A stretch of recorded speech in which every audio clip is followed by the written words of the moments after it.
Please allow me to speak in Portuguese because we have 3 Portuguese speakers in this next panel. So let me introduce them. Primeiro, queria trazer o Fábio Barbosa, CEO do Grupo Abril.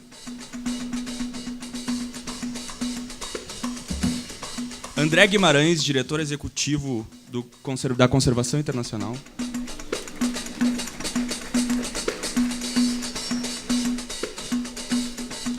E Matthew Shirts, editor-in-chief da National Geographic Brasil, coordenador editorial do Planeta Sustentável e também colunista da Veja São Paulo. Obrigado. Well, good morning. We're going to do this in English. We've been asked to do it in English, and everyone here speaks the Queen's language. So, even though I have an American accent, we'll do it in English. Today, I've got 2 very special people with me, and I think we can have a spectacular talk. What I want to start the talk off with is what I think is one of the most important developments at Rio+20, which is the notion of natural capital. We've seen several big companies, we've seen several banks, we've seen this concept that there is such a thing as natural capital being accepted by important players on the economic stage who have previously only thought about regular capital, about money. So I'm going to start off with André, and I'd like to ask him if he thinks that this is a concept that has come to stay. Is this an important concept for the discussion of sustainable development? And will it represent a paradigm shift coming out of Rio+20? Thanks, Matthew.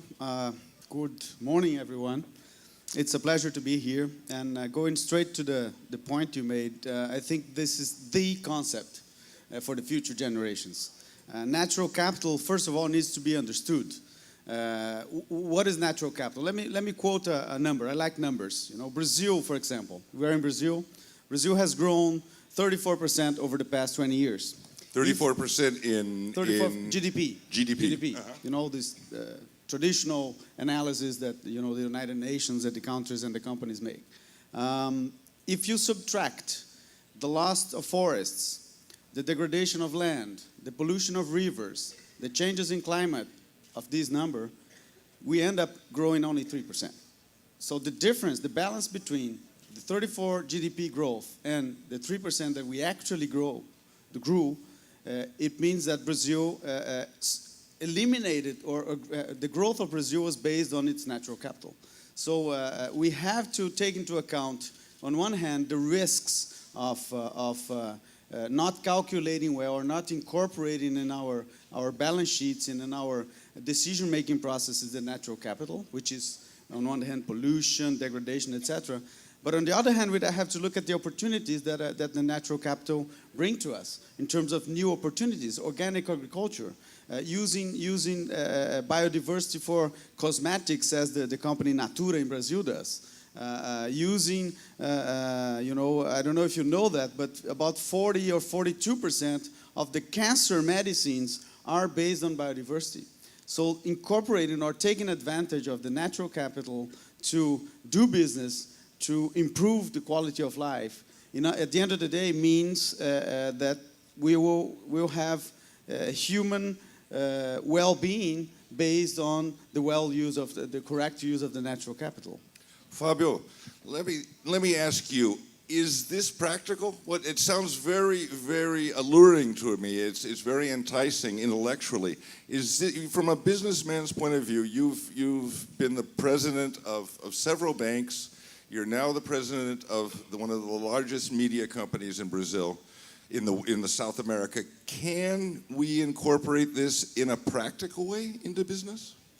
Well, good morning, everyone. Thank you for the invitation, Matthew, for being here. What he's talking about, André, I agree very much. And people talk about pricing externalities. Products are not properly priced. So whenever you buy something, you think it costs the society 10 reais, $10, it may cost a lot more. And so incorporating that is very important. However, as we were discussing a moment ago and also in another forum, I think at the end it will have to come a little bit the pressure from society again.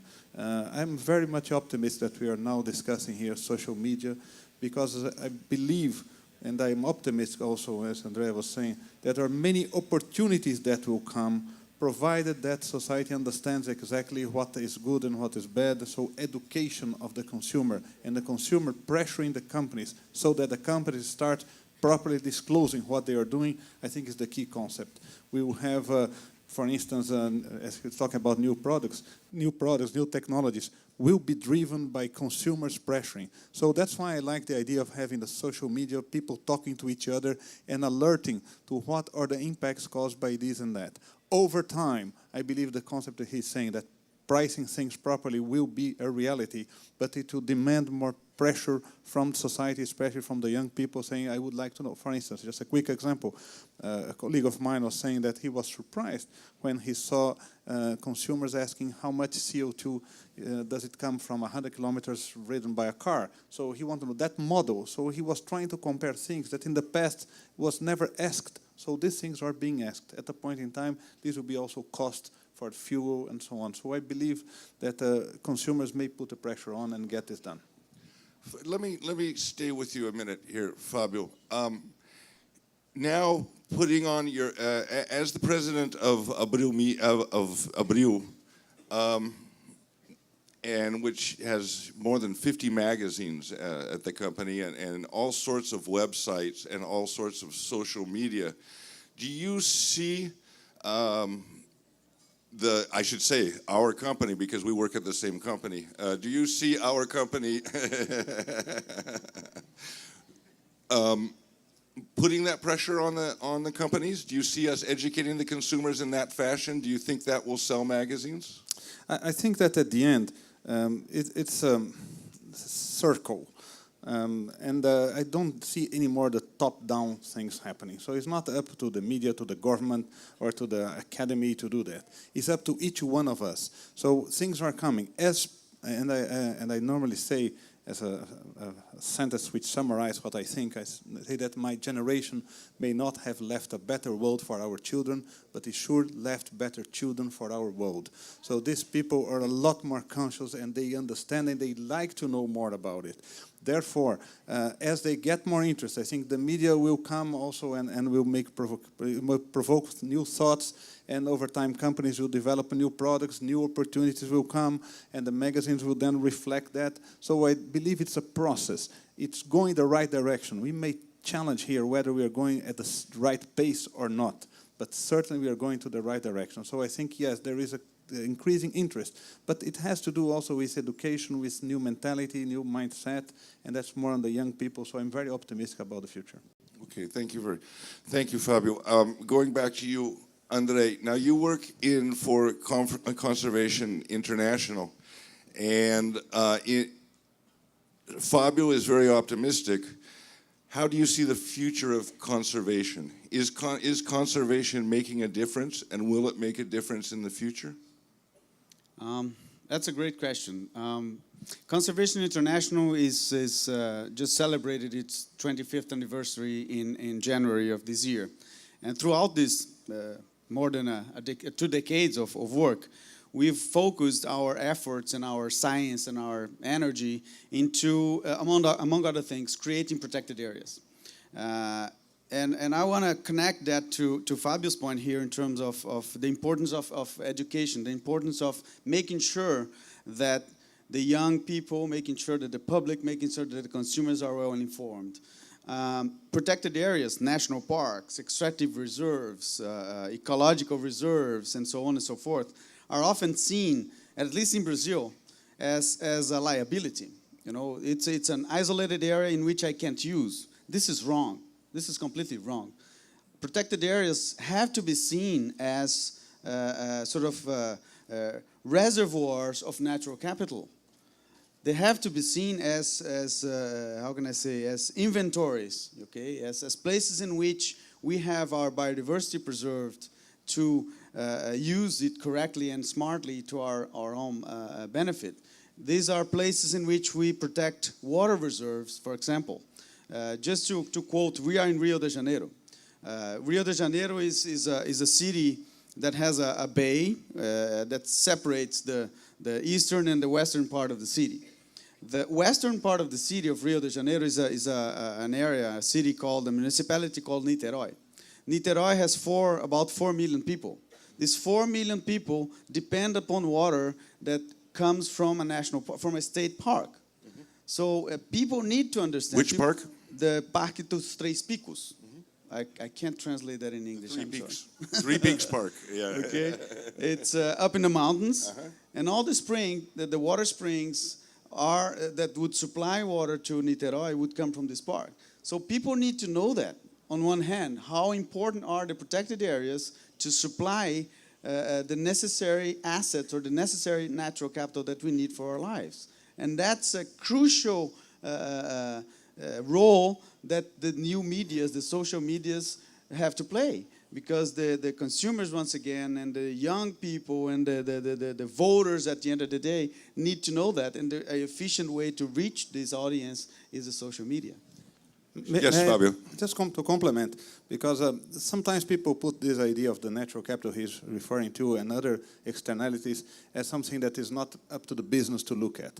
And I just would like to make 2 remarks. Number one, that research are showing that companies which look into the environmental impact, or actually the impact they cause on the stakeholders, they perform better than the companies which are not looking into it. So sustainability index and all those normally will show companies performing better because it's a way of properly managing the company. The second point I want to make is that any business proposition has to look into the future and what kind of opportunities you have. So you cannot have a business proposition which is not sustainable, be it because of pressure from consumers, be it because you exhausted the reserves or the mining or whatever. You have to look into things which will be done today and tomorrow and the day after tomorrow. Therefore, I think I was in another forum stressing that point, that we are a little bit prisoner of what Milton Friedman said, which is the business of business is business. Actually, what it means is the business of business is sustainable business, because it's not up to any business to have a proposition which ends on itself. It has to be something that perpetuates. So looking into the environmental and the impact you cause is part of the business responsibility.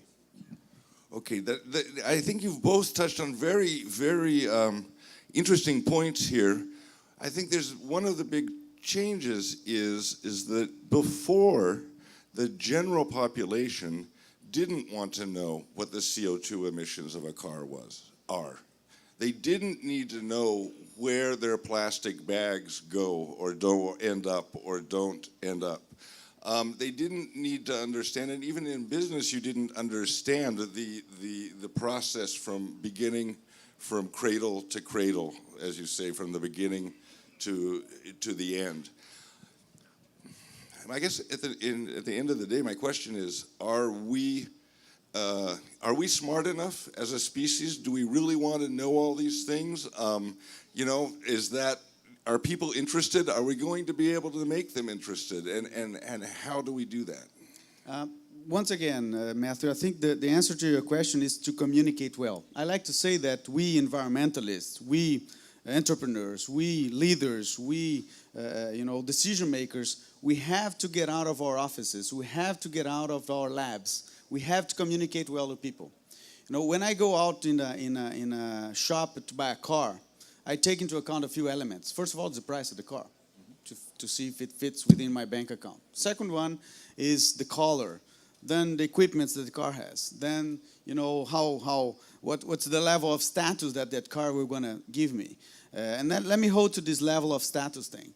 This is a very intangible and how can I say, aerial concept.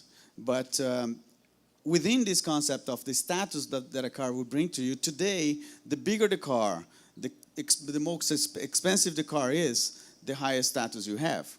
Well, we need to make sure that another concept needs to be incorporated in the decision-making equation of a consumer, which is the level of emissions that car brings. And if the neighbor looking at your car says, well, you have a big car and you're a big emitter, and that sounds bad to you, then you start changing your mind. So I think it's our responsibility, once again, the leaders, the decision makers, to make sure that the right information, the right concepts are passed on to the consumers, to the voters, to the public in general.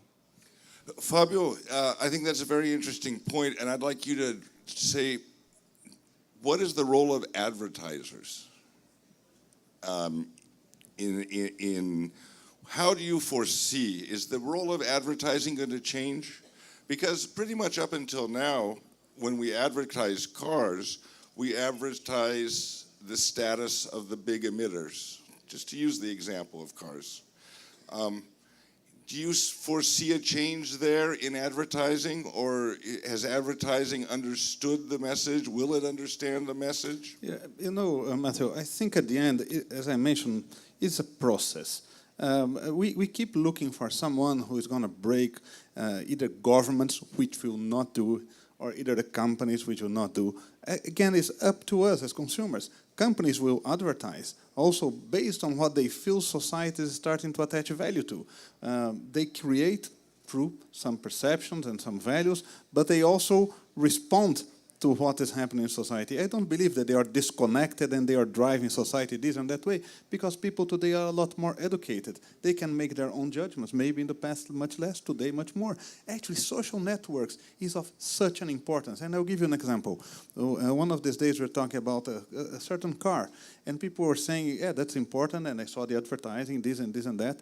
But on top of that, I also want to check what my friends think about that car, and what, in terms of the experience they are having, in terms of what kind of perception it will cause when I drive this car. So there is something more going on. So I would say that advertising has a role, has to be talking the truth, has to be disclosing not only what they do properly on their products, but also something that maybe is not as good and that will be worked on. So it has a role, but I would bring it back to the same concept that we should not delegate. Today in Rio+20, the big issue is, will the governments do or do not do? And again, the governments will do if society demands.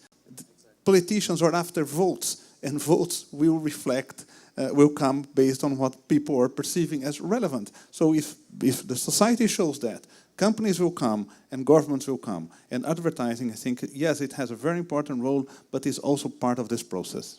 Okay, thank you. We have a few more minutes here, 7.5 more minutes. André, one thing I'd like to talk about is changing a little bit the subject, is research. And research in the area of biodiversity. Researchers in biodiversity in Brazil, as you know, have traditionally had to leap over a lot of hurdles, particularly in this area where there's a big fear of piracy, of people stealing Brazil's biodiversity secrets, and I think it comes from what happened with the rubber boom a long time ago. How does Conservation International deal with this? Are you able to give permits for people to research on your protected lands? How do you work with scientists, and what kind of importance does your organization attach to that? That's the $1 billion question, sir. Here's how I think. First of all, as I mentioned before, Conservation International has worked in Brazil for 22 years to protect areas. These areas are reservoirs of biodiversity, reservoirs of wealth, okay, to the society. In Brazil, particularly, we still don't have a legal framework that would allow us to smartly explore our biodiversity, unfortunately. So this is something that we need to inform the public. We need to do more research. We need to stimulate the academia, to stimulate scientists to do more research in order to identify what we have. You know, if we don't have the tools, just making a metaphor here, to dig the gold out of the soil, we will never get rich. So we need to make sure that the politicians are informed by scientists and comfortable with, and the public is comfortable with the politicians' laws, so that we can explore this wealth. Okay, this is on one hand.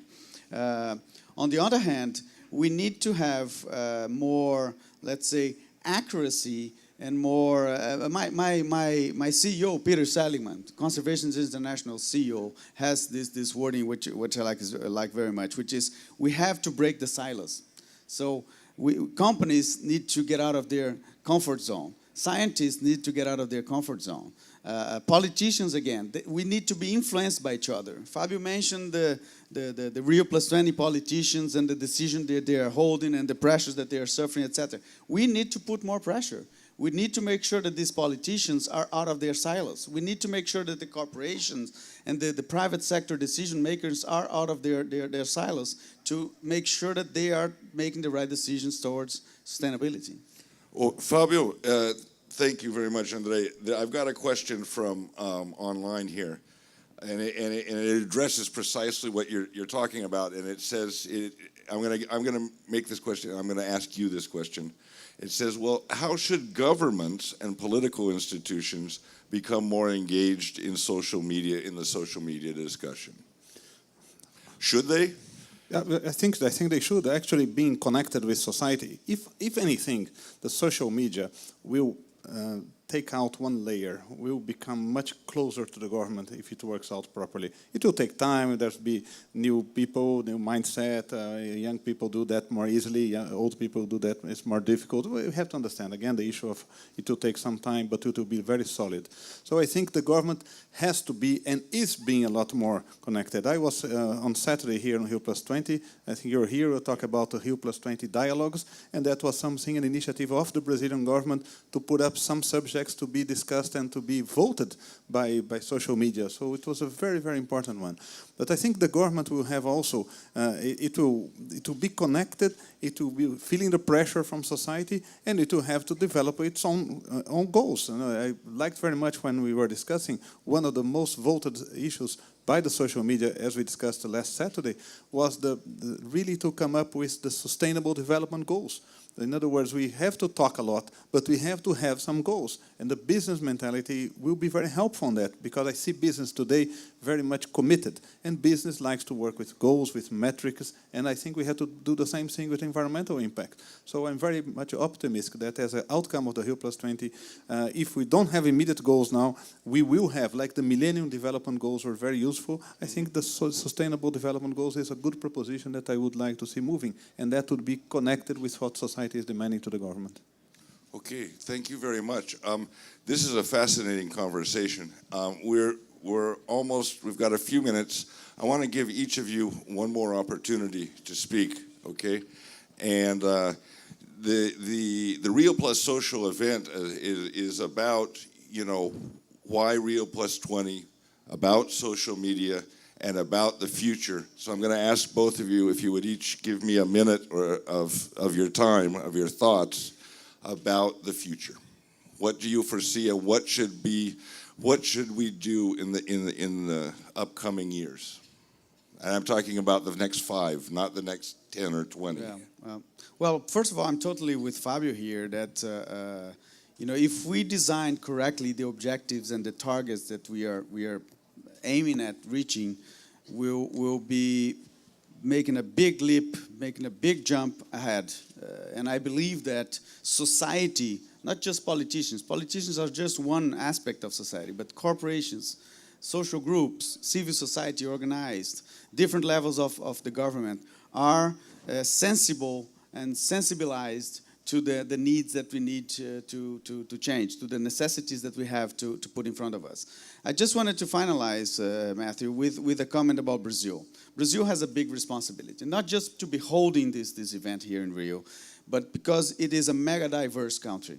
It's probably has the biggest biodiversity in the world. We have 12% of the fresh water in the world. So we are responsible for not just what happens within our territory, but we are responsible for our neighbors, or to collaboratively work with our neighbors, work with other developing countries, work with the developed world, work with Europe, with the United States, trying to find the solutions which are for the entire humanity. So I just would like to conclude saying that I believe that we'll come out of this meeting with, indeed, a route to the future. Great, thank you. Fábio. Just quickly, I was very impressed, and I was told earlier today that, talking about social media, that Avas had close to 1 million people which were voting for the forest code. So that is people mobilizing itself to do things and get things done. And interdependence is a key factor, as he said. At the end, everything is connected. And just as I have 13 seconds, just to say one thing, let's do not forget all the time that after all, the discussion is about human dignity, to have people having a better standard of living, and environment is a tool for us to guarantee that. Thank you very much, both of you. That was spectacular.